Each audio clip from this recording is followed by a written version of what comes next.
السلام عليكم، شلونكم حبايبي؟ ان شاء الله يا رب تكونون بخير. اليوم راح اسوي وياكم خضار بالبيض.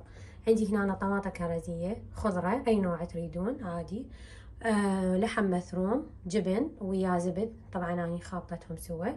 عندنا هنا ملح، فلفل بيض وزيت. طبعا هنا حبايبي اول شي راح ادهن القالب هذا، طبعا عندي مال كب كيك، راح ادهنه بالزيت. نيجي بالبداية نخلي الطماطة. طبعا اي خضار عندكم تحبون تضيفوها ضيفوها. اخذ هاي الخضرة، طبعا اذا عندكم سبيناخ هماتين تصير طيبة وياها.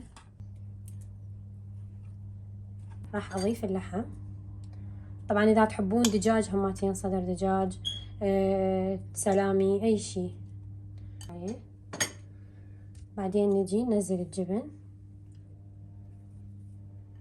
طبعا هذا جبن وخله وياه قطع الزبد باعوا هالشكل هذا.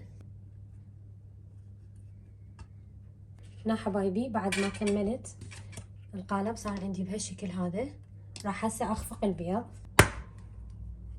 شوف حبايبي هنا خفقنا، نزلنا البيض كسرته. هسه راح اخلط البيض. راح نضيف شوية فلفل، طبعا هذا فلفل اسود. زين، نضيف الملح ونخلطهم سوا. هنا حبايبي كملت خفق البيض، راح اجي انزل على الخليط. شوفوا، بسم الله. طبعا لا تخلون بيض هواية، يعني يكون على النص، يعني راح تنتفخ. زين،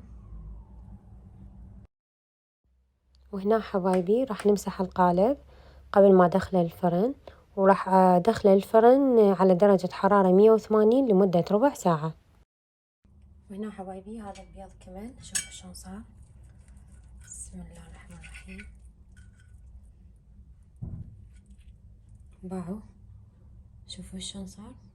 طبعا ما احكيكم على الريحة مالته، طبعا كلش طيب. زين، اتمنى تجربوه واتمنى يعجبكم. لا تنسونا باللايك والاشتراك. مع الف سلامة.